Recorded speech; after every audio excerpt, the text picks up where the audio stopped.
Okay, let's kick things off. When we talk about history, we often look for those key figures, right?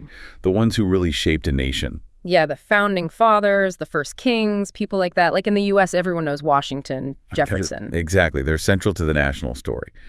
But what about a whole continent? Like, is there a single figure you could point to and say, that's the father of Europe? That's a fascinating question because, I mean, Europe's so diverse, isn't it? All these different languages, cultures, histories, often fighting each other. Right. So the idea of one single father figure seems, well, unlikely. It does. But historically, there is someone who's often given that title. And it's probably not who you'd first guess if you were thinking, say, ancient Greece or Rome. Okay, I'm intrigued. Not a Caesar, not Pericles. No. He actually came from a group the Romans often looked down on, called them barbarians, you know? The Franks. Ah, the Franks. We're talking about Charles, king of the Franks. But history knows him better as Charlemagne, Charles the Great. Charlemagne. Okay, the Franks. That name resonates, doesn't it? Obviously, you get fans from that. Directly, but it's even wider than that. Think about the word farang or farangi. Oh, yeah, used in places like Thailand, Turkey. All across the Middle East, too. It means foreigner, often specifically a European or Westerner. And that word comes directly from Frank. It shows just how central they became in the perception of Europe from the outside, centuries later. Wow, I didn't realize the connection was that direct. So Charlemagne wasn't just another king then? Not at all. He did something pretty remarkable. Centuries after the Western Roman Empire had, officially collapsed in 476 AD, he managed to pull together its legacy, politically and culturally. And he became the first Holy Roman Emperor, right? That's the culmination, yes. Yeah. A huge moment. Now, his empire wasn't the biggest ever, and his reign wasn't the absolute longest. But the impact. Exactly. The effect he had was immense. It was lasting. He really changed the direction of Western Europe. And his legacy, it's not just dusty history books, is it? It's been used even in quite disturbing ways. Definitely. You have figures like Hitler, who explicitly called Charlemagne the founder of the First Reich. Right, deliberately linking his own regime to Charlemagne, building near his palace in Aachen, naming units after his campaigns. It's a really stark reminder of how historical figures can be co-opted. And it makes you look closer, doesn't it? It really does. So that's our core question for this deep dive.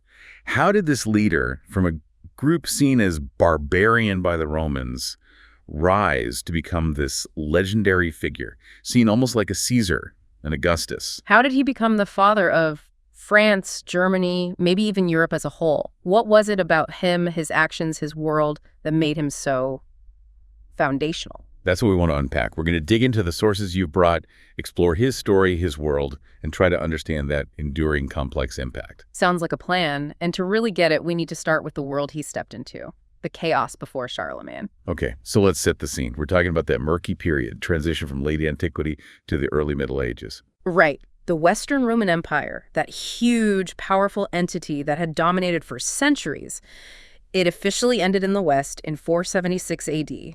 No more emperor in Rome. And that wasn't just a date on a calendar. Yeah. It meant real upheaval. Profound disruption. For nearly 300 years after that, Western Europe was plunged into, near constant conflict. Fragmentation, disorder, economic decline.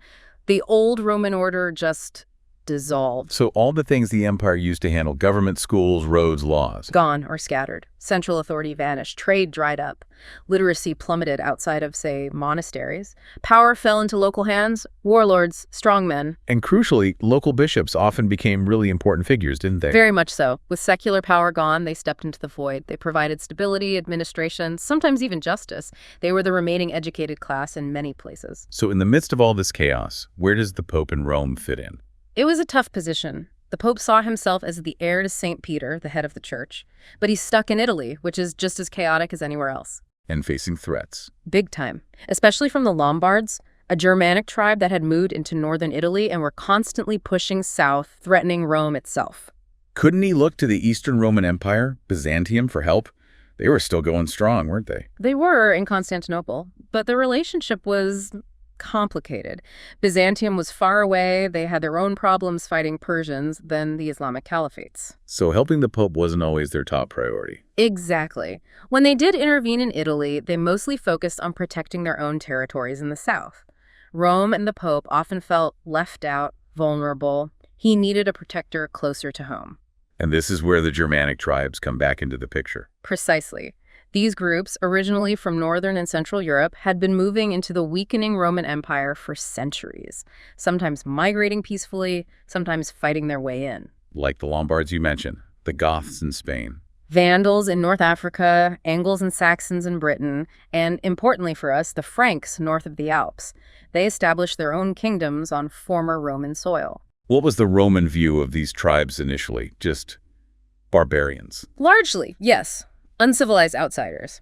But over time, things got more complex. The Romans started hiring them as soldiers, even as border guards against other tribes. A classic imperial strategy, right? Using potential threats to manage other threats. You see it everywhere.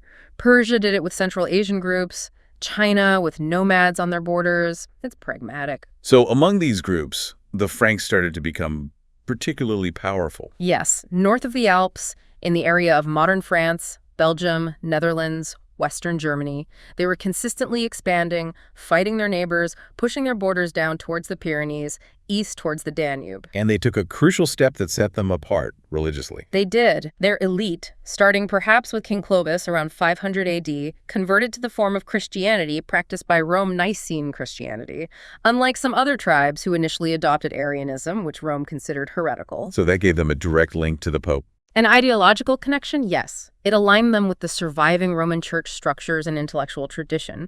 It didn't mean Frankish bishops were always obedient to Rome, far from it, but it laid the groundwork for a really important alliance later on. But within this rising Frankish kingdom, the actual kings weren't doing so well. No, by the time we get closer to Charlemagne's era, the ruling dynasty, the Merovingians, had become, well, weak.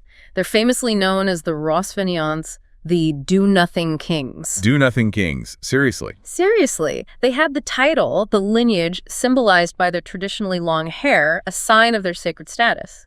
But they had no real power. They didn't govern, didn't lead armies. They just figureheads set up. Pretty much.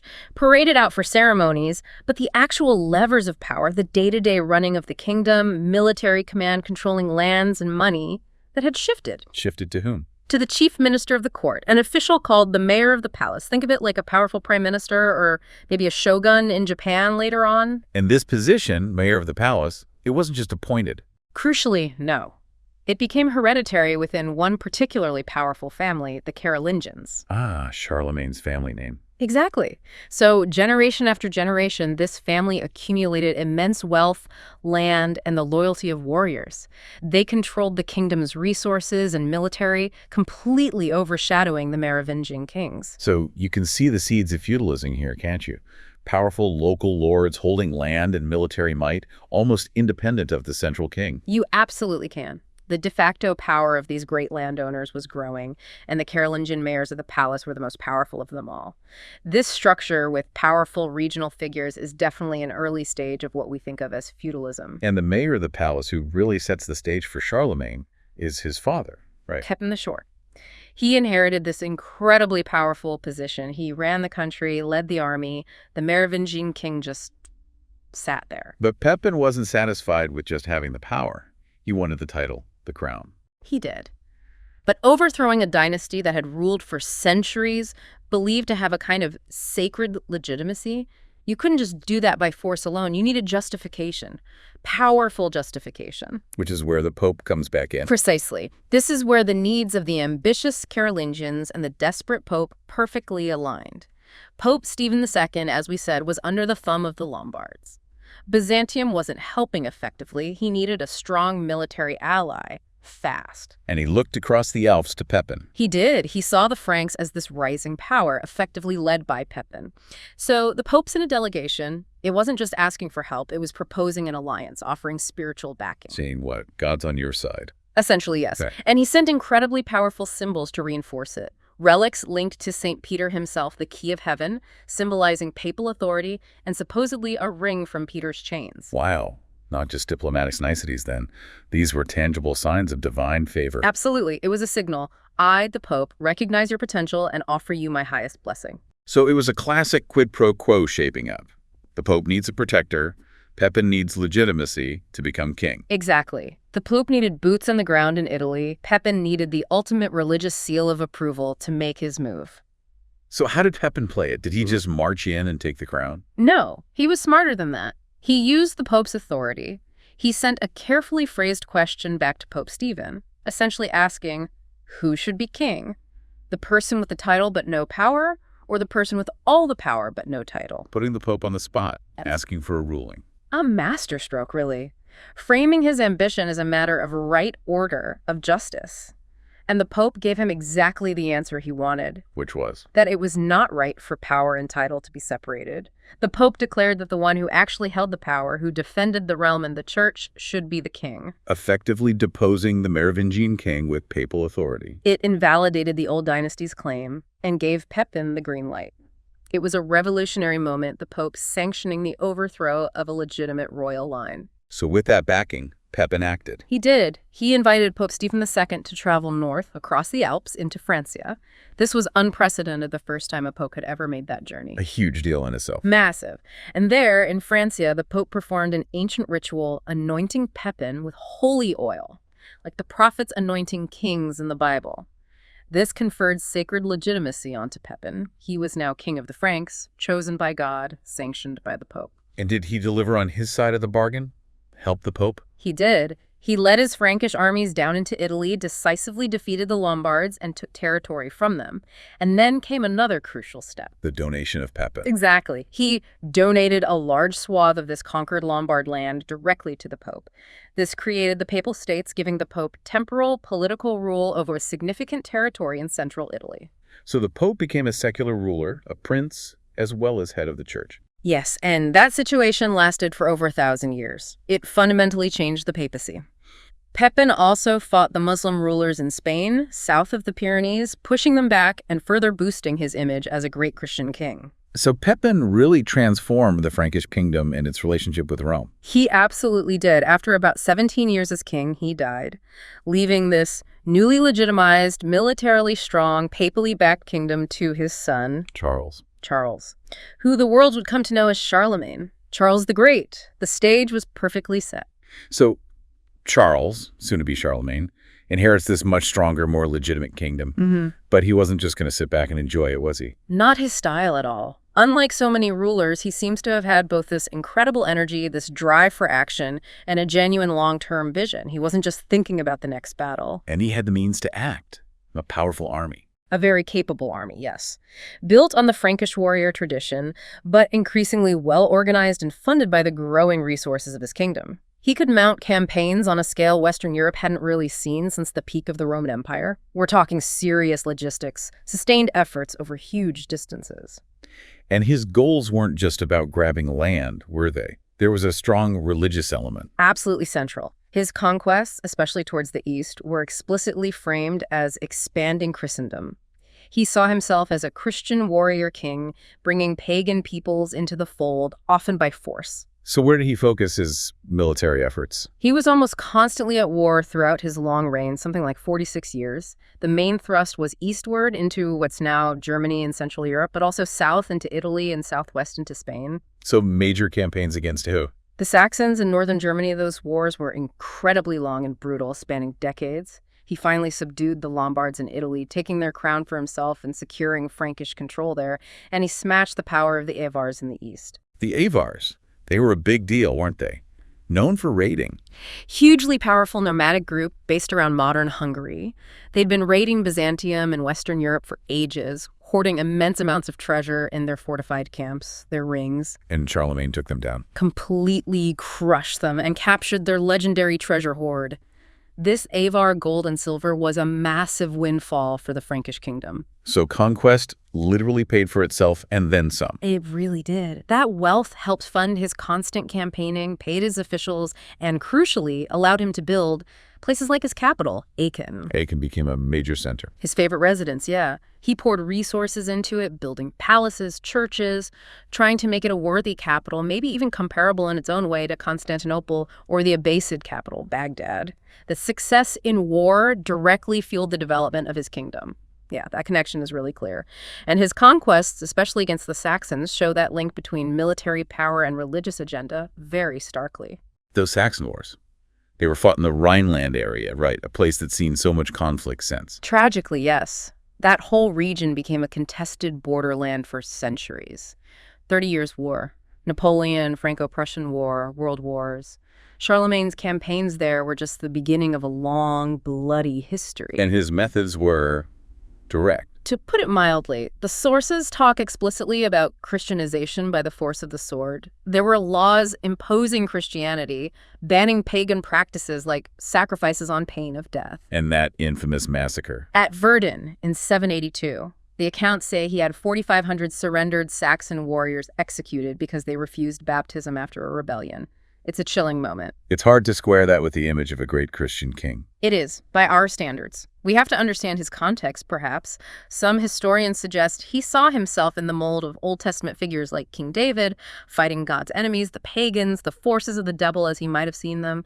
It was holy war in his eyes. But however brutal, it worked in terms of converting the Saxons. In the long run, yes. Combined with later missionary work, it led to the lasting Christianization of those Germanic peoples, which is historically significant because, remember, Rome had never managed to conquer or convert them effectively. Charlemagne succeeded where the Caesars failed, though the methods were questionable. So the goal was bigger than just territory. It was about creating a unified Christian realm. Definitely. Spreading a common faith, a common identity, not just among the elites, but down to the village level across this huge, diverse area he was bringing together. Was it all just force, though? Or were there other methods of spreading Christianity? It wasn't only force, especially once areas were subdued. There was a concerted effort to establish churches, monasteries, train clergy.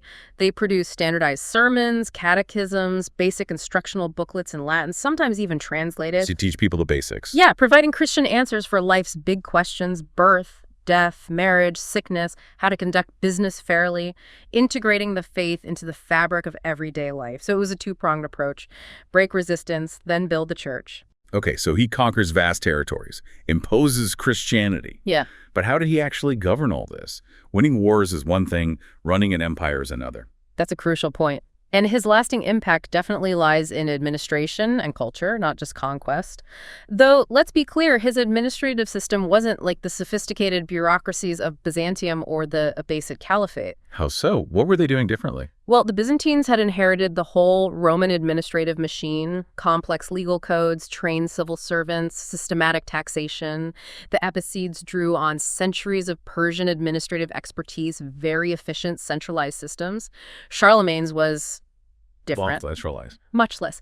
His court wasn't even fixed in one place, really. It moved around between important royal palaces. Aachen was favored, but also places like Ingelheim. That's more of a Germanic tradition, less like the fixed capitals of Rome or Constantinople. And things like taxes, the army. Also quite decentralized. Taxes were often paid in kind, goods and services collected locally. The army depended heavily on local counts and bishops bringing their own warriors when the king called them up. There wasn't a large, standing, centrally paid imperial army like Rome had. So how did it hold together? Was it just his personal charisma? Wealth from looting? Those were definitely key factors initially, but Charlemagne did work to stabilize this decentralized model. He relied on powerful local figures, counts, dukes, bishops who held significant authority in their regions but were ultimately loyal to him. That structure, with powerful local lords under a king, sounds like a precursor to the Holy Roman Empire. Exactly, that loose confederation of principalities under an emperor, which lasted 1,000 years. Its roots are right here in Charlemagne's system. Some historians even see it shaping later German political structures, that tendency towards regional power. But did he have ways to keep these powerful local lords in check? To make sure his orders were followed? He did. A key innovation, or at least a systematization, was the Missi Dominici. The envoys of the Lord. Right. These were teams, usually a bishop and a count, sent out from his court to travel the empire. Their job was to inspect local administration, hear complaints, make sure royal laws were being enforced, check up on the local counts and bishops. It was his way of projecting authority and maintaining oversight. Like imperial inspectors. Sort of, yeah. A crucial tool for managing such a vast, decentralized realm.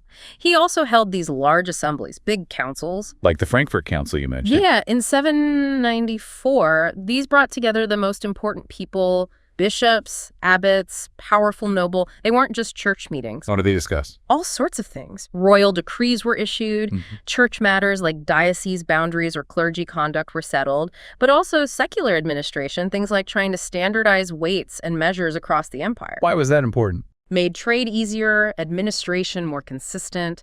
They even debated things like setting the price of grain, trying to prevent shortages and unrest. It shows that blend of religious and secular authority working together, tackling practical problems of governing.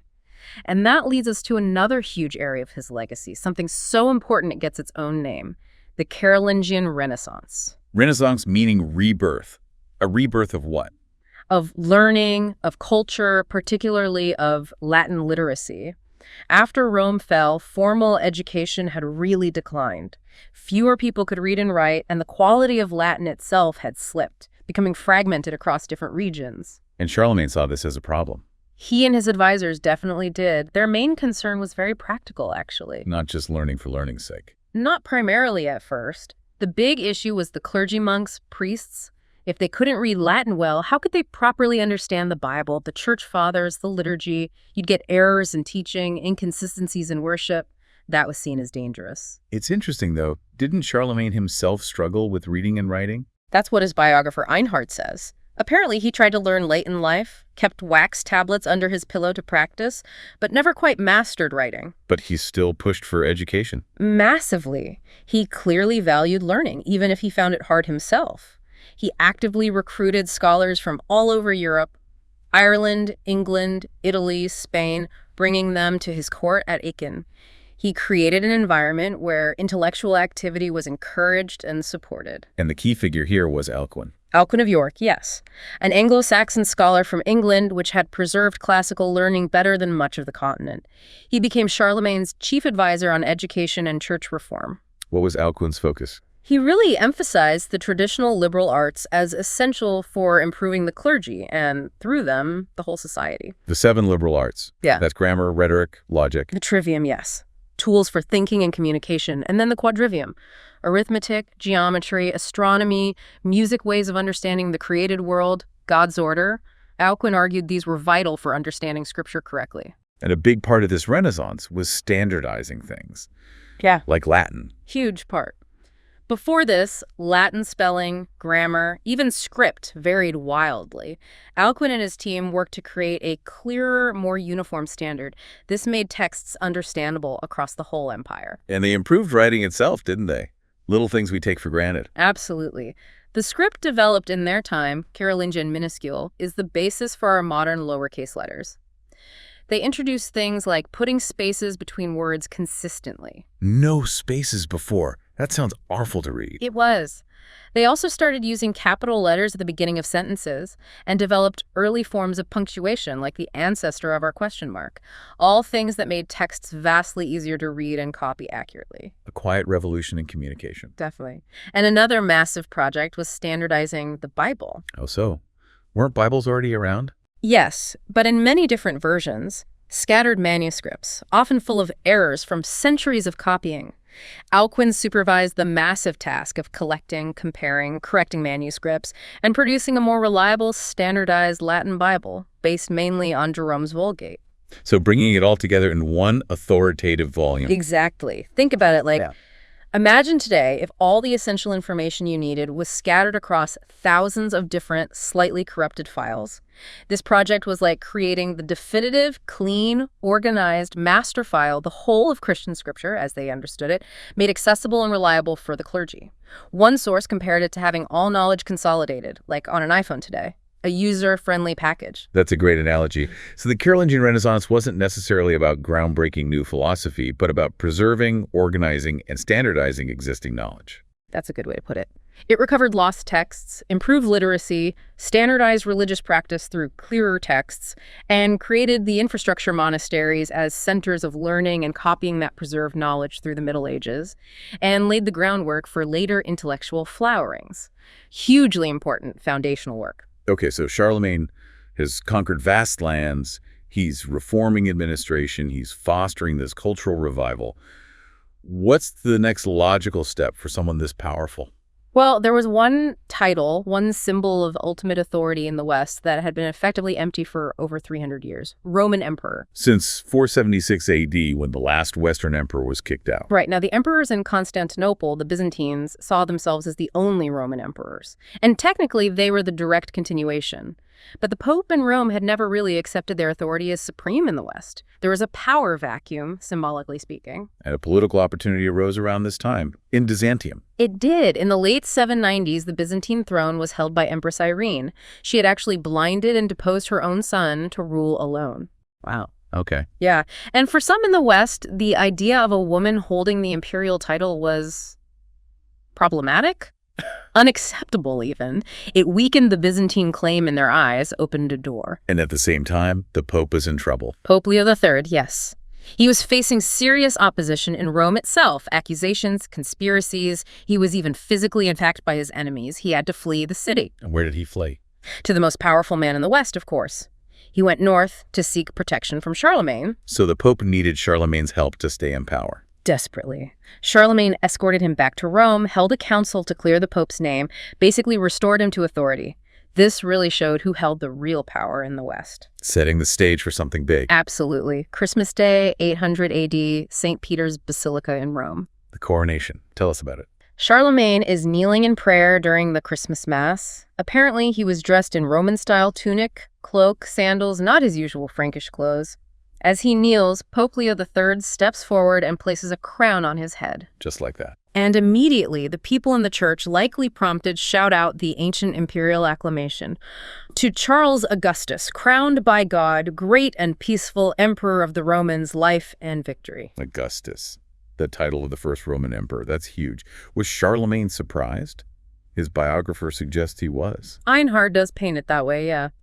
Says Charlemagne wouldn't have entered the church if he knew what was planned, but, well, most historians today think that's probably spin. You think it was planned? A coordinated move? It seems highly likely. It served both their interests perfectly. How so? What was in it for the Pope? For Pope Leo, it was a massive power play. He was crowning the emperor. It asserted the Pope's authority as the one who bestows imperial legitimacy in the West. And crucially, it gave him a powerful, indebted protector right there in Western Europe, independent of faraway Byzantium. And for Charlemagne? Immense prestige, unparalleled legitimacy.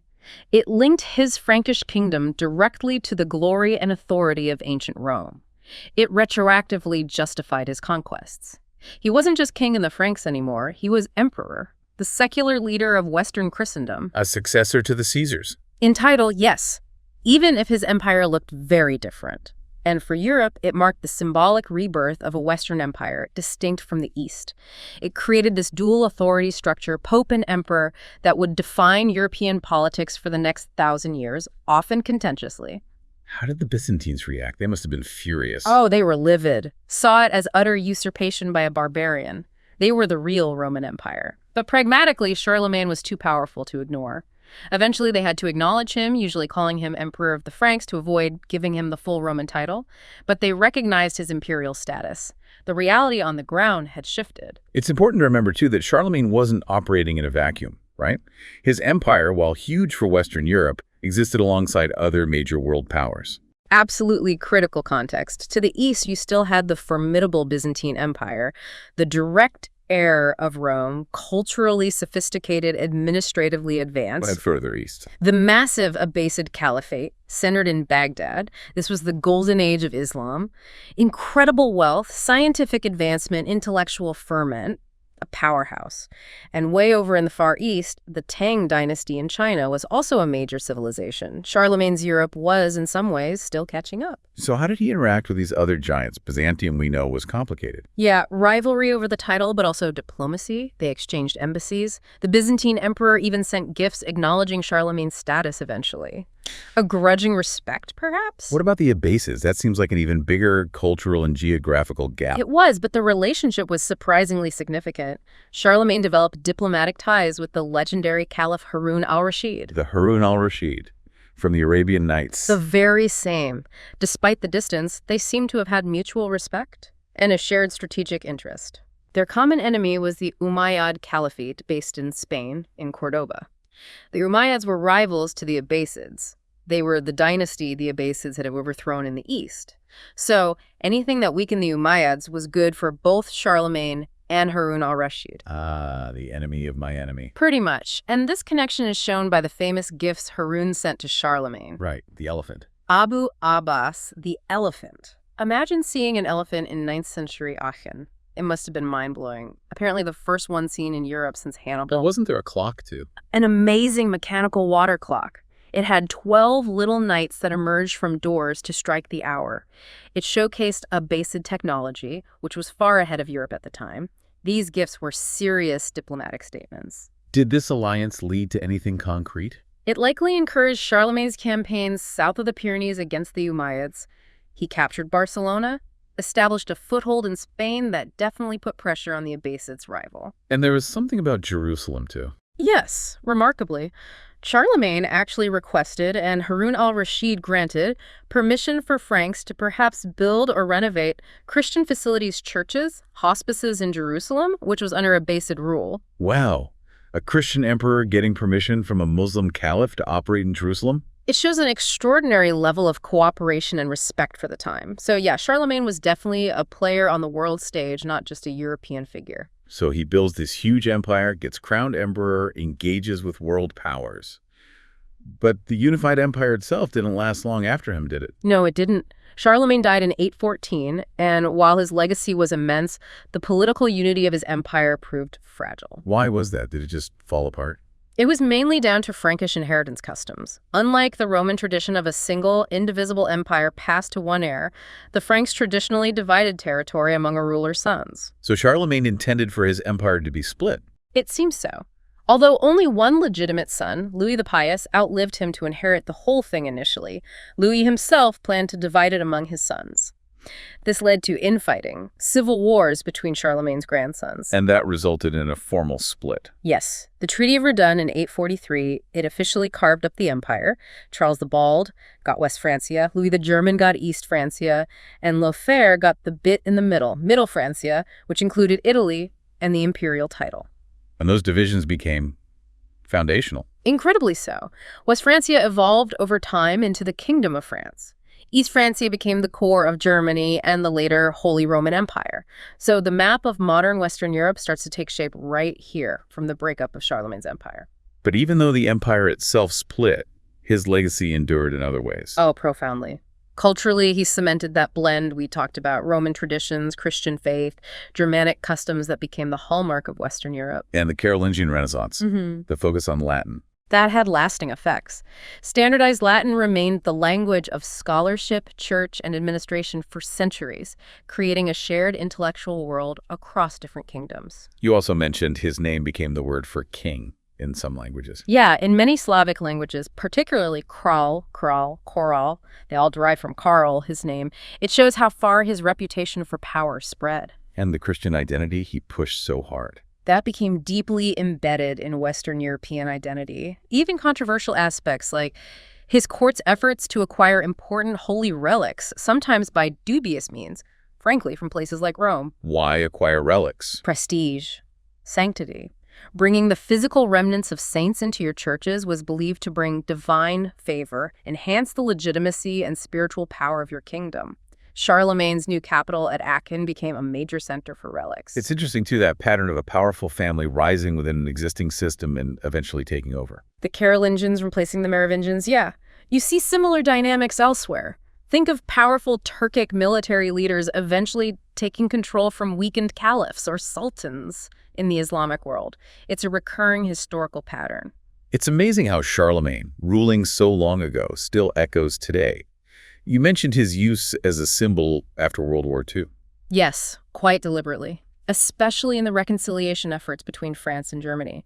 Here was a figure claimed by both national histories, ruling over territories they had fought over for centuries. So they used him as a bridge, a symbol of shared European roots.